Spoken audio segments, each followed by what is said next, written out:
Mi nombre es Cristian Emhart, soy CEO y cofundador de Food for the Future. Nuestra misión es asegurar la alimentación del futuro, regenerando nuestros ecosistemas. Y si vamos al por qué existimos y en el contexto en que creamos nuestra empresa, es viendo a nivel global que por un lado tenemos 1 de cada 8 personas en el mundo que pasan hambre, y al mismo tiempo estamos botando, desperdiciando 1/3 o más de 1/3 de todos los alimentos que producimos a nivel global. Alimentos que aún pueden ser, que están aptos para ser comidos. Y estos residuos, estos desperdicios de alimentos, al descomponerse, generan emisiones de gases de metano, que es uno de los gases de efecto invernadero más nocivos y convirtiéndose en una de las principales causas del cambio climático. Por otro lado, a nivel de lo que es producción animal, tenemos que entre un 25 o un 50% de toda la pesca se utiliza para hacer harina de pescado, y de manera similar hasta un 70% de la producción de granos como la soya, que pueden ser alimento para humanos, se utilizan para alimentación animal, generando ahí una ineficiencia dado la mala capacidad que tienen algunos animales en transformar grano o estas materias primas en alimentos. Y ahí es donde nosotros, ante estos desafíos y buscando soluciones, nos inspiramos en la naturaleza y encontramos a este maravilloso organismo que es la mosca soldado negro, que es uno de los organismos más eficientes de la naturaleza, que pueden transformar residuos orgánicos y transformarlo en alimentos, cerrando el ciclo alimenticio de manera natural. Para ver un poco la eficiencia o la capacidad de transformación que tienen este organismo, la mosca soldado negro, si nosotros tenemos 1 kilo de huevo de estas larvas que nosotros producimos en las salas de reproducción, este kilo de huevo va a ser capaz de comerse, de transformar, de procesar 20.000 kilos de residuo orgánico en solo 10 días, transformándose en 3.000 kilos de larvas en su estado adulto, las cuales nosotros utilizamos como alimento para diferentes especies de animales, como peces, salmones, gallinas o incluso mascotas también, eventualmente humanos. Hoy día casi 2.000 millones de personas en el mundo se alimentan de insectos, y por otro lado los animales para muchos es la fuente natural de alimentación en lo que es la naturaleza. Nuestro proceso se compone aquí de las siguientes etapas. Por un lado tenemos todo lo que es la recepción y el procesamiento de residuos orgánicos. Nosotros ahí recibimos todo tipo de desechos, de desperdicio de alimentos, los cuales transformamos, cocinamos en una dieta óptima nutricionalmente para nuestras larvas. Después tenemos lo que son las salas de reproducción, donde tenemos moscas volando, que generamos las condiciones óptimas para que se crucen y pongan huevos, y nosotros después recolectamos estos huevos, los incubamos y los pasamos a lo que es la engorda de las larvas, donde ahí les damos este alimento en base a residuos orgánicos, y es donde al final ocurre lo que es la valorización de residuos orgánicos. Estas larvas después nosotros las transformamos en harina, le extraemos aceite, un aceite sumamente funcional, tiene capacidades de mejorar el sistema inmune incluso de las personas. Estamos haciendo desarrollo en lo que es cosmética, por ejemplo, con este aceite. Y las larvas, y también fertilizante, que es nuestro único desecho, es un excelente biofertilizante para todo lo que es agricultura y jardín. Estamos actualmente en una etapa de escalamiento en lo que es diseño y construcción de la planta industrial de insectos, la cual va a tener un impacto positivo al medio ambiente. ¿Y por qué? Primero, porque nuestra materia prima son residuos orgánicos, estamos evitando que se descompongan y se vayan a un relleno sanitario. Vamos a poder valorizar 30.000 toneladas de residuos orgánicos al año, las cuales, al evitar que se descompongan, estamos evitando la emisión de más de 40.000 toneladas de CO2 al año, lo que significa que tenemos una huella de carbono negativa. Y, por ejemplo, si la reemplazamos por harina de pescado, estaríamos evitando la captura de 7.500 toneladas de peces por año. Como F4F contribuimos a 6 de los 17 Objetivos de Desarrollo Sostenible, por ejemplo, lo que es vía submarina, el evitar la pesca industrial o la vía de ecosistemas terrestres, por ejemplo, al buscar reemplazar la soya, evitando lo que es la deforestación de selvas como el Amazonas. Nuestra motivación va en que todo lo que nosotros hacemos genere mejores condiciones, que regenere el medio ambiente y que contribuya a las personas. Todo lo que es nuestra línea de productos y servicios, ofrecemos soluciones, una solución más sustentable para lo que es disposición de residuos orgánicos, a lo que son, por ejemplo, los rellenos sanitarios. Ofrecemos proteínas de alta calidad, de alimentos funcionales para nutrición animal, en biofertilizante. También tenemos línea constante de investigación y desarrollo para ir buscando nuevos usos y nuevas aplicaciones de todo lo que son nuestra materia prima.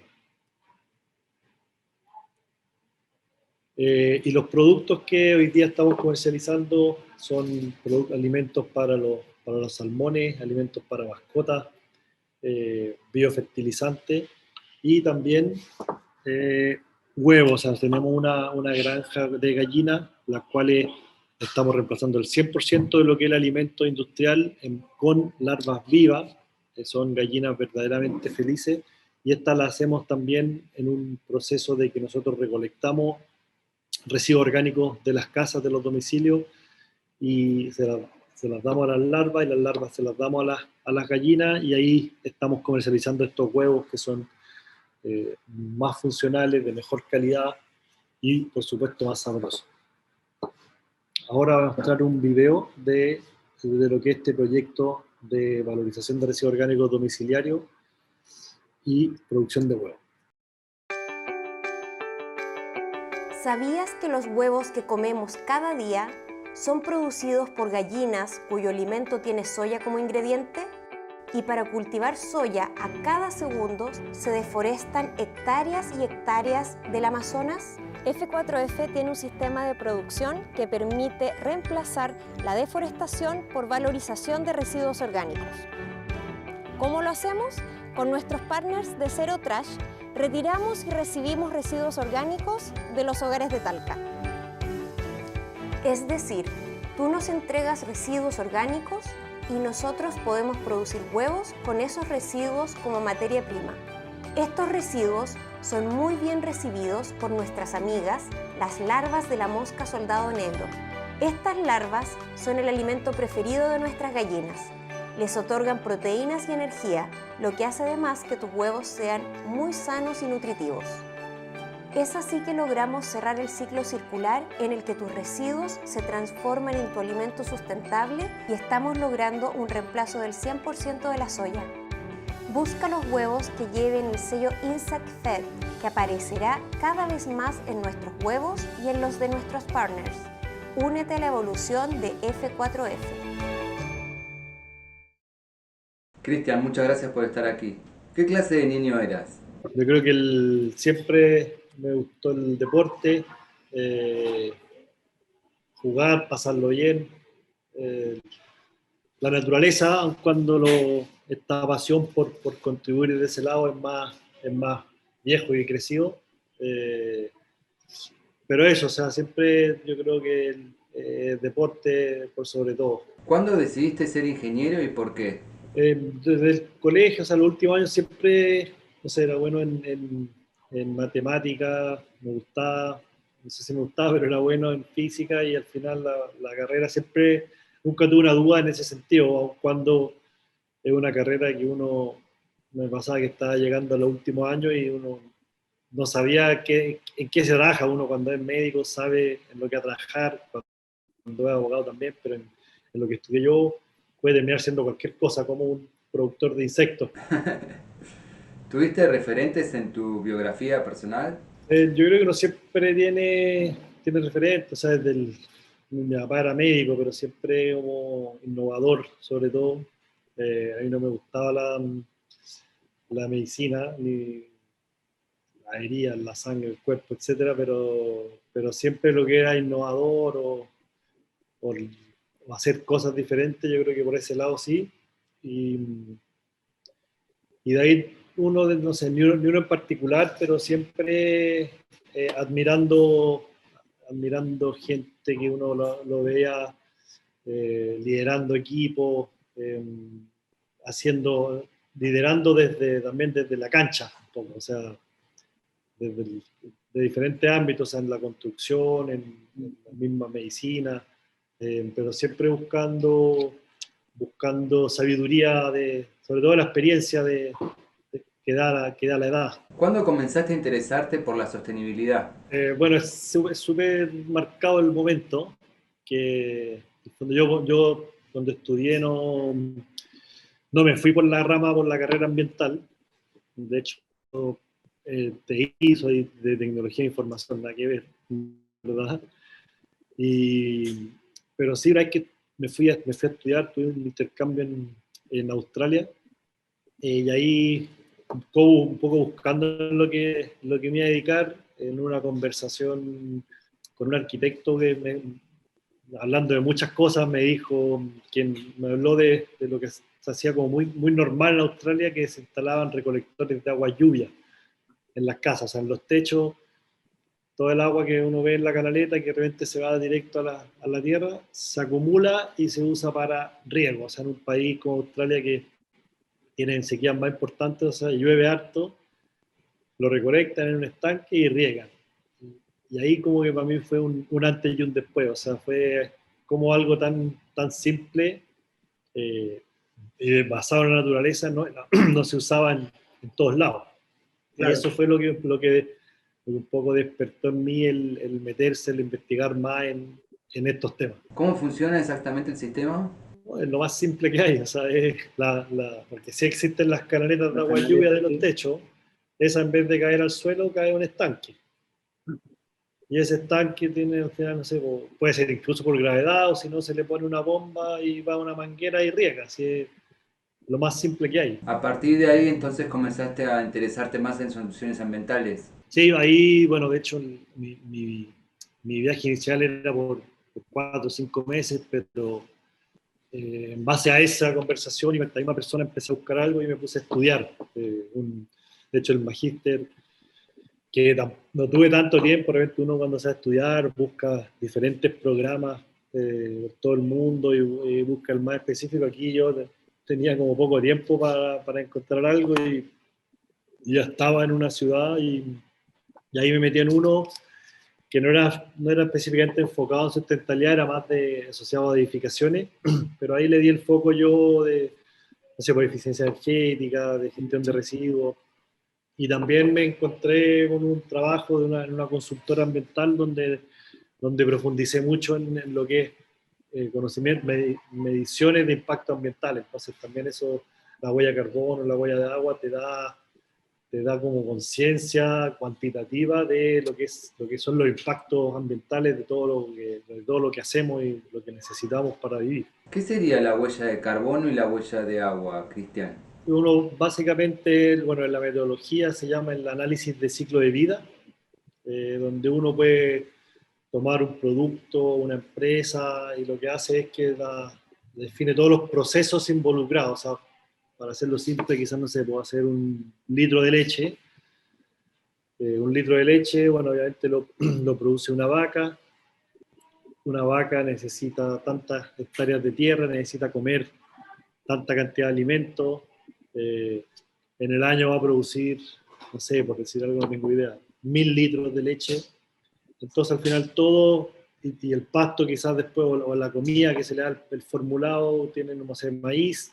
El maíz necesitó cultivo agrícola, necesitó agroquímico, necesitó agua, y ahí uno se va hasta donde uno quiera y cuantifica todas las entradas y las salidas.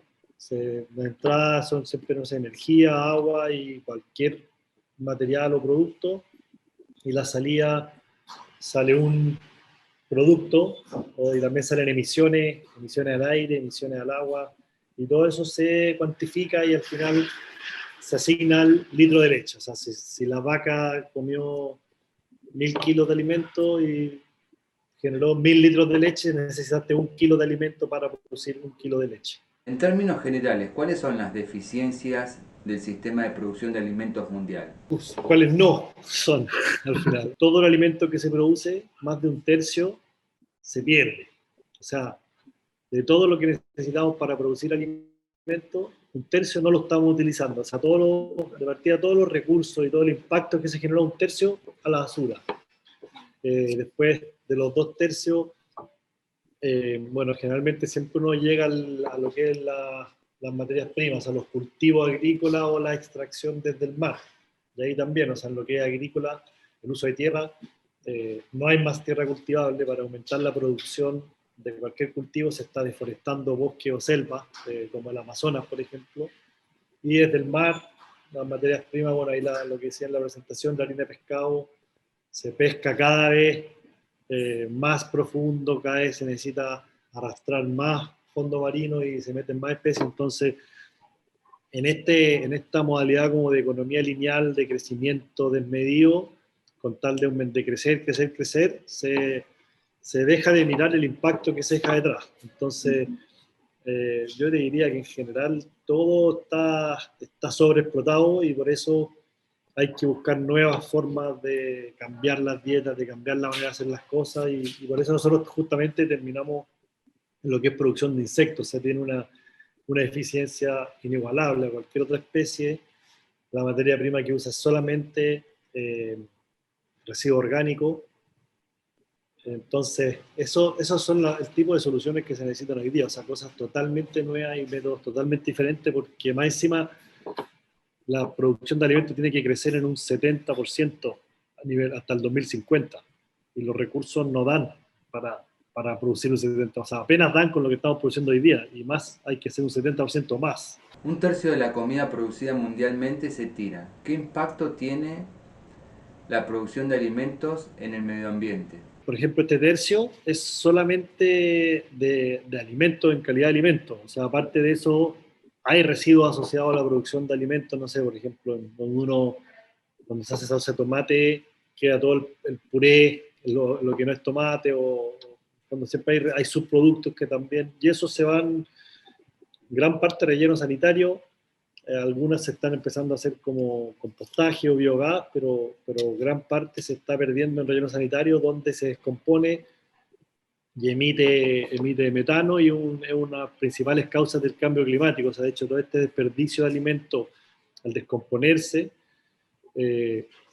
todas estas emisiones de CO2 equivalente que genera, si fuera un país, sería el tercer país con más emisiones de CO2 en el mundo, después de Estados Unidos y China. ¿Qué consecuencias trae en el corto plazo este modelo de producción?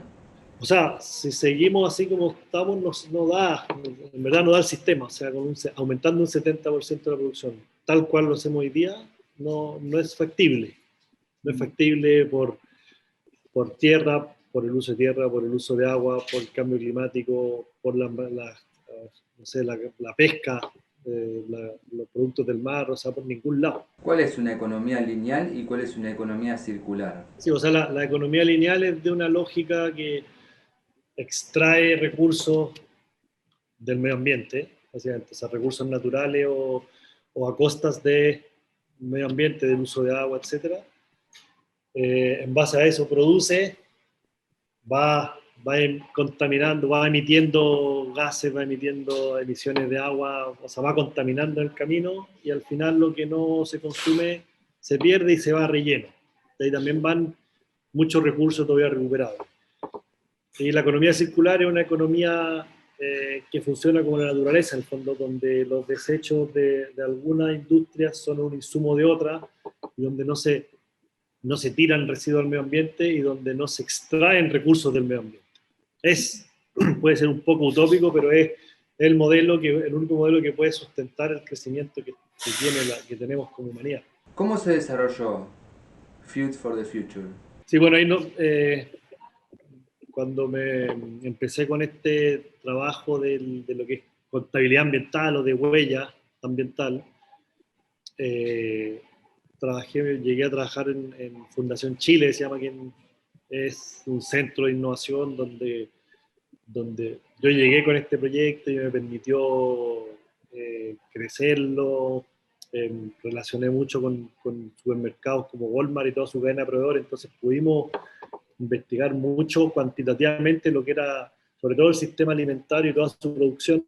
Siempre uno haciéndose muy consciente de nuevo del impacto, sabiendo cuáles son, dónde están los 80-20 de nuestro sistema alimentario, y ahí obviamente la producción animal salta primero, y de todo lo que es producción animal, un 70 o un 80% de todos los impactos ambientales vienen del alimento, o sea, no es la producción del animal mismo, sino que es lo que el animal come. Contanos un poco, ¿cuáles son los números detrás de esta problemática? Es un impacto bien invisible porque está diluido, no sé, pues si un salmón come soya, come harina de pescado, come maíz, todo eso se produce, no sé, pues el pescado está en el mar, la soya está en la selva, el maíz está en, no sé, pues en el centro de Chile, entonces se diluye un poco, entonces no se concentra como se concentra. O sea, hoy día ve uno lo que es la producción de salmones en Chile, donde está concentrado en jaulas en el mar, y ahí está el impacto concentrado y dejan las barradas en el fondo marino, se escapan los salmones, pero imagínense que eso es el 30 o el 40% del impacto, el resto está por todo el mundo, ya así con lo que es cerdo, o sea, los purines de cerdo, uno dice hoy, todo el impacto que genera estas lagunas de caca de cerdo, bueno, sigue siendo un 30% del impacto, el otro 70% es lo que el cerdo come, pero eso está mucho más, uno no lo relaciona, o sea, uno va al supermercado, compra pedazo de carne, y hay gente que realmente ni siquiera, no sé, pero hay gente que saben que hay un animal, pero a veces no se lo cuestionan, no se lo preguntan, es como cómo estamos seteados, o sea, vamos al supermercado, compramos la carne, lo comemos, volvemos la semana siguiente, pero todo lo que pasa para que llegue ese pedazo de carne ahí son años. O sea, cultivos son anuales, si uno considera que hubo que deforestar un bosque para hacer eso pasó, no sé, 5 años atrás, entonces para comer lo que nosotros comemos hoy día, los impactos se van en tiempo y en geografía a todos lados. Entonces, hay una conciencia bueno, que cada vez es mayor también. ¿Cómo llegaste a innovar con Food for the Future? Bueno, ahí entre todo este pasar de investigación, en algún momento, no sé, apareció como la proteína de insecto como algo que se está investigando, entonces dentro de todo yo lo tenía en mi radar, pero fue mi socio, mi cofundador, Alejandro, que él está estudiando en Singularity University, y ahí él vio, también averiguó el tema, lo investigó, y me llamó una vez y me dijo, oye, esto tenemos que hacerlo, y como yo lo conocía, lo había escuchado, me hizo un sentido tremendo. No sé, están los residuos orgánicos, o sea, un tercio de los alimentos se pierde. Hay una necesidad de producir alimentos, de aumentar la producción que no da hoy día como se hace. Existe una mosca que transforma residuo orgánico en un alimento para los salmones, no sé, la pesca con mosca es porque las truchas comen mosca. Entonces es como, para mí fue nada, o sea, es como uno dice, vamos y vamos. Eso fue hace 7 años y seguimos en la búsqueda del proceso. O sea, ahora uno va creciendo, entonces aparecen otros desafíos, otros problemas. Entonces, como siempre, es abordarlos de a uno nomás, ir priorizando bien dónde poner la energía, dónde poner la ficha y ir viendo cómo avanzar en este viaje, ¿no? ¿Cuál fue el primer paso para concretar este nuevo sistema de producción de alimentos? El primer paso fue detener la mosca. Ahí tuvimos que, o sea, ya sabíamos qué mosca íbamos a usar, y dijimos, ya, ¿dónde está la mosca? La fueron a buscar. Y literalmente, y ahí empezamos a ver, no sé, pues en Chile estaba registrada desde el año 89,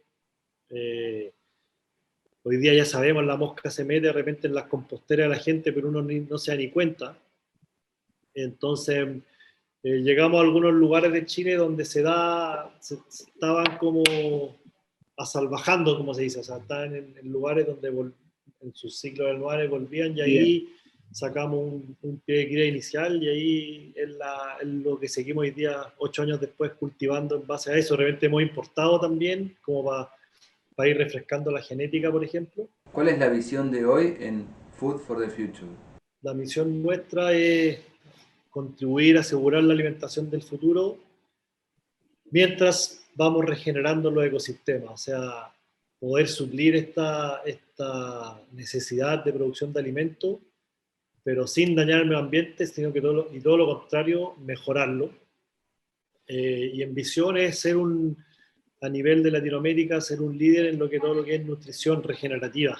¿Por qué podemos decir que este modelo responde a una economía circular? Porque dentro de un mismo sistema alimentario estamos tomando sus residuos orgánicos, sus desperdicios, que se están yendo para afuera del sistema y nosotros los agarramos, se los damos a las larvas y las larvas, la harina o nuestros productos se convierten en un insumo clave. O sea, la proteína hoy día, todos nosotros necesitamos, los animales, incluyéndonos nosotros, necesitamos proteína. Las fuentes principales de proteína, sobre todo para lo que es producción animal, es soya, harina y pescado. Entonces, tomamos residuos orgánicos y reemplazamos ingredientes como harina de pescado y como soya que te permiten producir huevos, que te permiten producir peces de pesca de acuicultura, carnes, etc. Entonces, ese es nuestro modelo. ¿Cómo se incorporan en cuanto a la competencia en los precios al mercado su alternativa? Estamos en una escala que los costos fijos siguen siendo importantes, pero el objetivo sí es al menos empatarle en precio a la harina de pescado. A la soya no, a la soya es mucho más barata. ¿A los consumidores les atrae más los productos ecoamigables? Sí, no, porque en el fondo, por ejemplo, no sé, pues, productores hoy día cada vez vemos más lo que son productores de huevos de gallinas libres, ¿cierto? Que uno puede decir, sí, pues son más ecoproductores o algo, pero al final esos productores están usando soya. O sea, tienen las gallinas libres, se preocupan más son menos malos que la gallina del productor de gallina industrial, pero siguen usando soya. Y la soya hoy día se deforesta el Amazonas para aumentar la producción de soya, y el Amazonas lo necesitamos, entre otras cosas, para absorber CO2. Entonces, y esos productores vienen seteados con métodos de producción, o sea, de alimentación, en este caso convencionales, y algunos son bien rígidos en hacer cambios e innovaciones. O sea, por eso mismo nosotros nos hemos tenido que poner a cultivar gallinas para demostrarle que es mejor nuestro sistema. O sea, las gallinas hoy día, las del video que comen larvas, tenemos las que les damos larvas y a las que no, ponen un 25% más de huevos que la otra. La materia prima de ese alimento no recorrió más de 5 kilómetros porque los residuos orgánicos los recopilamos de aquí mismo, la planta está acá mismo y nuestras gallinas están acá mismo, entonces no necesitamos importar ningún ingrediente. O sea, tenemos una independencia también alimenticia, y la gallina, que es un animal formidable, se come estas larvas y las convierte en huevos, y todo el mundo come huevos. ¿Se ubica en un lugar estratégico Food for the Future? Sí, estamos en Talca, que es la zona central, centro-sur de Chile, donde están los principales, la agricultura, la producción de vino, los cultivos de manzana.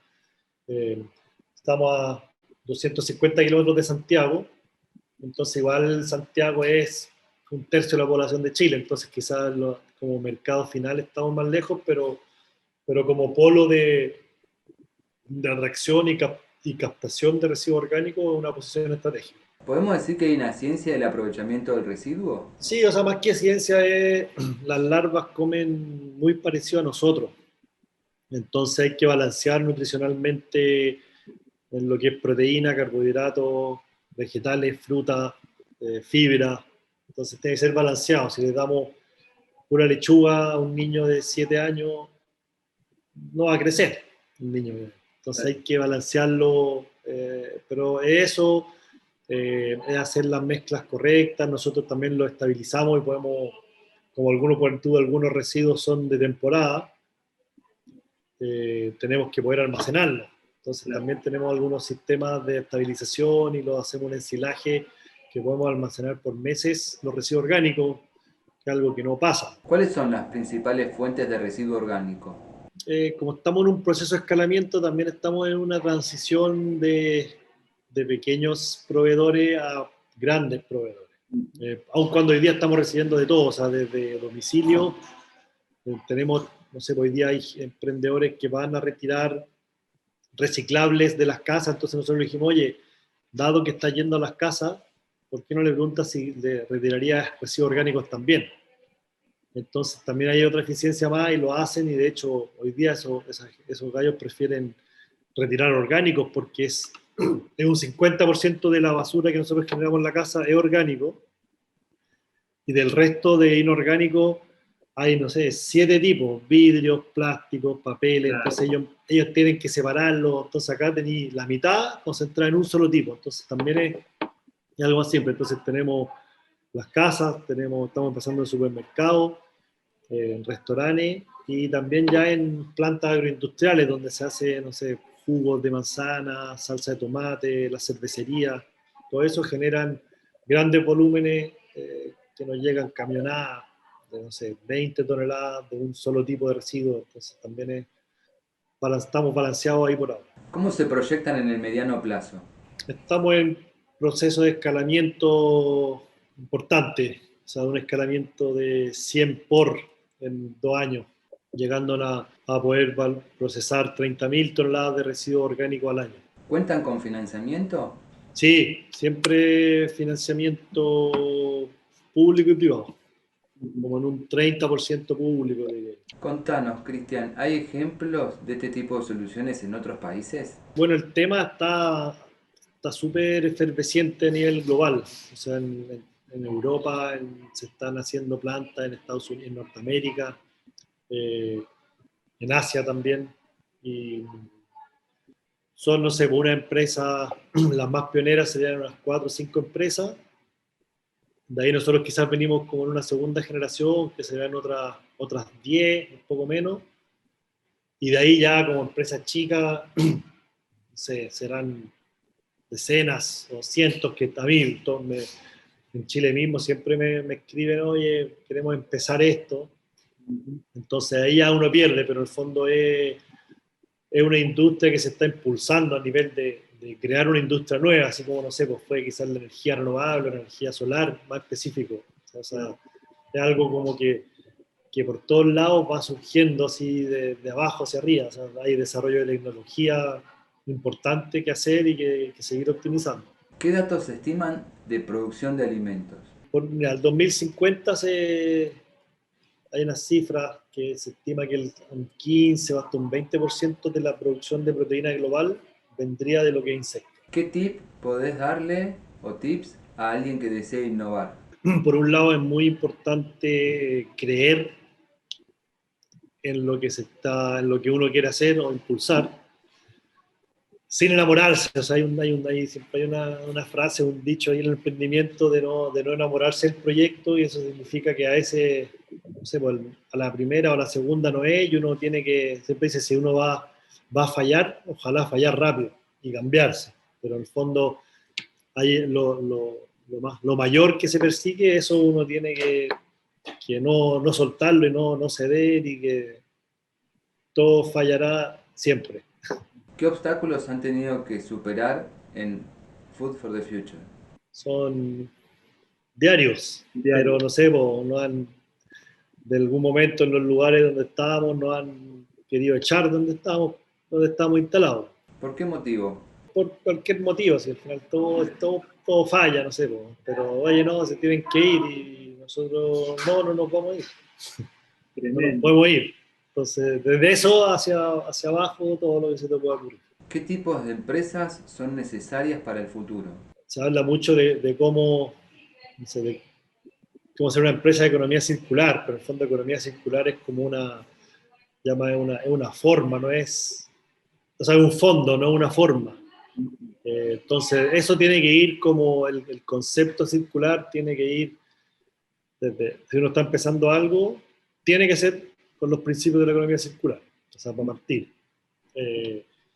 Y de ahí, todo lo que es, dependiendo ahí a uno, así como uno cuando elige una carrera va a estudiar, aquí uno tiene los grandes temas de economía circular, está todo lo que es reciclaje, bueno, todos los materiales, o sea, reciclaje son diferentes materiales, todos se reciclan de manera diferente, todos implican logísticas diferentes.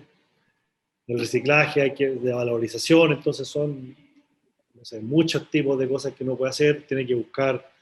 Ahí, por ejemplo, en lo que es reciclaje, las claves son cómo se separa el material, dónde se acopia, la logística, o sea, dónde se acopia y dónde se valoriza. O sea, eso tiene que uno lo puede hacer como rápidamente, son como tipos de principios que vaya a hacer reciclaje, ya, ¿dónde está? Si está, se genera en, no sé, por ejemplo, en 1 millón de restaurantes en toda Latinoamérica y es imposible, oye, cómo los vayas a separar o segregar y cómo te van a llegar a un mismo lugar, no es tan factible. O sea, hay como algunos checklists que uno tiene que se puede hacer rápido a la hora quizás de elegir un proyecto. Después uno tiene todo lo que es alimentación, la agricultura, no sé, agricultura regenerativa, es algo que también es una nueva forma de producir alimentos agroecológicos.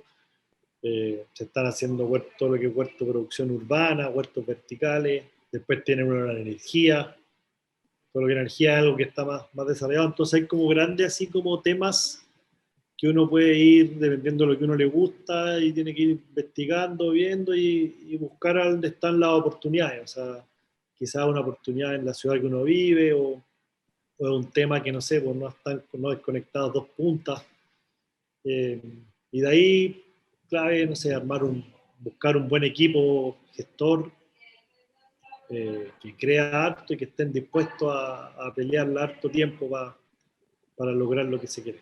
¿Qué importancia le das a la educación a la hora de innovar? No tanto te diría yo, porque las habilidades que uno no tenga las puede buscar en el equipo que uno busca. O sea, al final se necesita, bueno, ganas principalmente, Bien.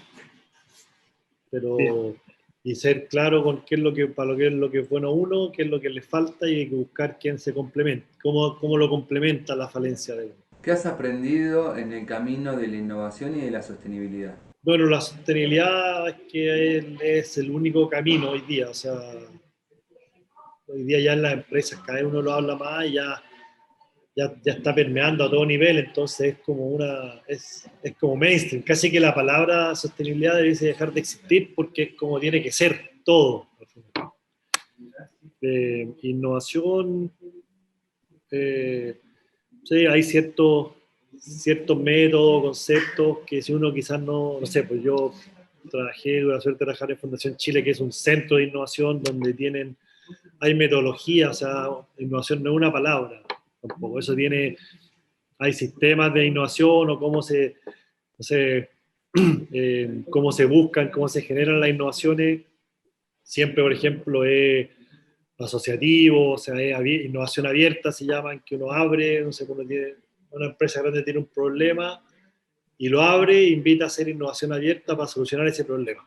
Entonces, la innovación es así, no es cerrada, uno de repente piensa, hoy tengo una idea, pero no se lo voy a decir a nadie porque me la van a copiar, eso no existe. La idea, las ideas valen el 2% del éxito de un proyecto, o sea, está todo en la gestión que viene después y el que ejecuta esa idea y que la lleva a implementación.